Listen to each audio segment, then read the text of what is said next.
All students good morning. आज topic चलेगा अरस्तू के बारे में और यह आपका सेकंड चैप्टर है। इसमें अरस्तू के बारे में हम समझेंगे कि अरस्तू जो है राजनीतिक विज्ञान का जनक के रूप में इसका हम अध्ययन करेंगे। किसके रूप में?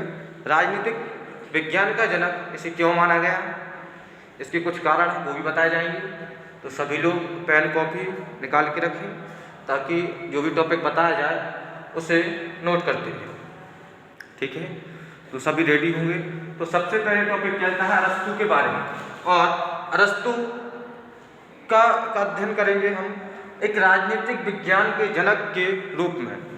अर्थात शुरू करते हैं हम कि इस कथन में कोई अतिशयोक्ति नहीं है कि जो पश्चिमी जगत में राजनीतिक विज्ञान की बात की गई थी पिछले चैप्टर में, जब प्लेटो का वर्णन चल रहा था उसमें उसकी बात चल रही थी, तो अब अरस्तू के बारे में बात चलती है कि पश्चिमी जगत में राजनीतिक विज्ञान अरस्तू से ही प्रारंभ हुआ है।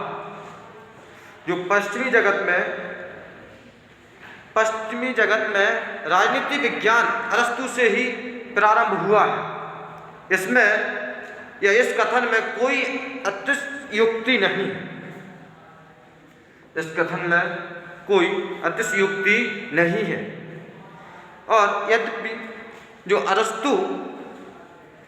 अरस्तू की बात है, अरस्तू के पूर्व प्लेटो ने राजनीतिक पर विचार किया था। किससे पूर्व? अरस्तू से पूर्व राजनीतिक पर प्लेटो ने विचार किया था। और फाइनल ईयर, तो बीए फाइनल ईयर की क्लास में चैप्टर नंबर 2 और इसमें आप अरस्तू के बारे में अध्ययन कर रहे हैं।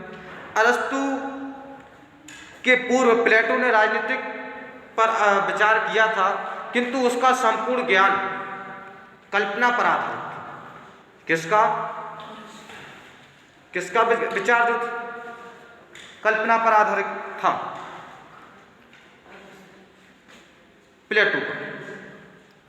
प्लेटो का जो राजनीतिक विचार से उसने दिए थे वो कल्पना पर आधारित थे। तो किंतु उसका संपूर्ण ज्ञान कल्पना पर आधारित है। वह अपने कल्पना लोक में ही खोया रहता था। कौन? प्लेटो की बात हो रही है।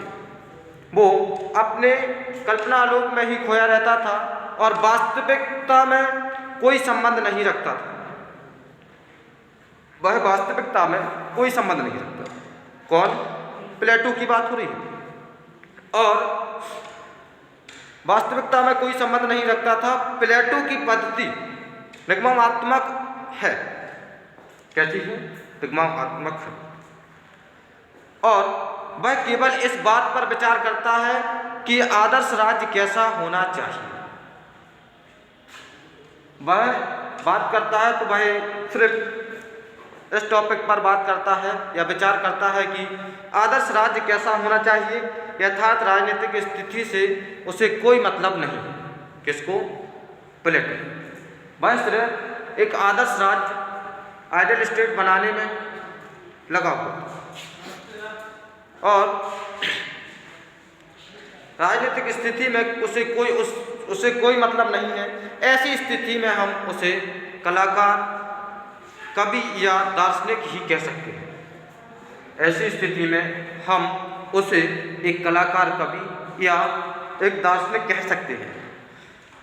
विषय पर क्रमबद्ध रूप से विचार करने वाला वैज्ञानिक नहीं है। इसे क्या नहीं कहा जा सकता है कि विषय पर क्रमबद्ध रूप से विचार करने वाला वैज्ञानिक नहीं। राजनीतिक विज्ञान को एक स्वतंत्र विषय का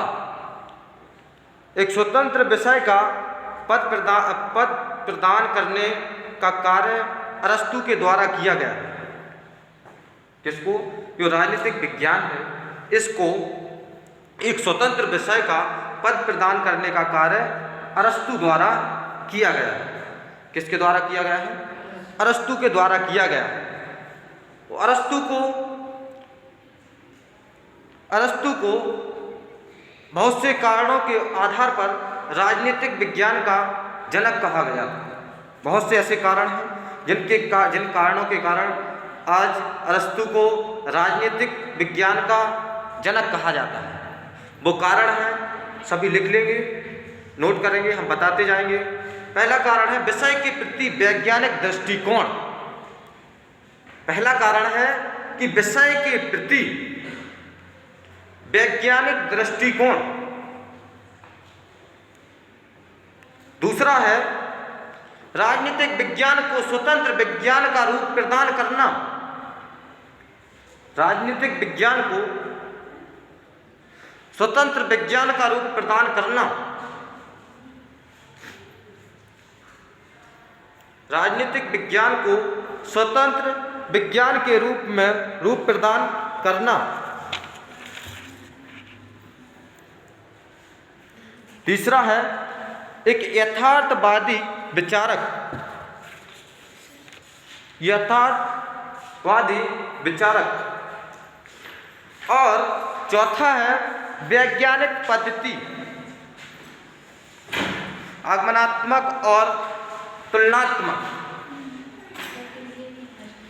और नेक्स्ट कारण है राज्य के पूर्ण सिद्धांत का क्रमबद्ध।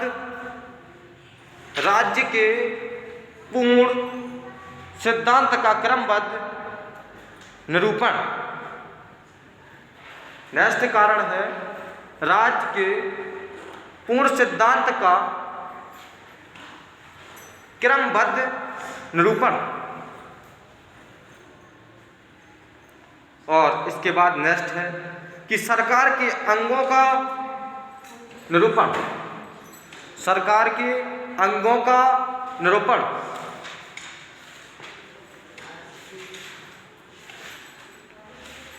और इसके बाद कानून की सर्वोच्चता का प्रतिपादन।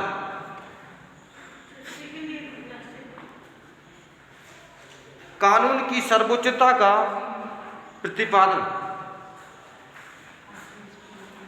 और नेक्स्ट है कि राजनीतिक संस्थाओं को आर्थिक आधार प्रदान करना। राजनीतिक संस्थाओं को आर्थिक आधार प्रदान करना। ऐसे और भी बहुत सारे कारण थे जिनके अनुसार अरस्तु को राजनीतिक विज्ञान का जनक माना गया। सभी कारण हमने बता दिए हैं। इन कारणों के अनुसार ही राजनीतिक विज्ञान का जनक अरस्तु को कहा गया। किसको कहा गया है? अरस्तु को। अब बात आती है कि अरस्तु के जीवन काल की प्रक्रिया क्या है? जीवन काल की प्रक्रिया।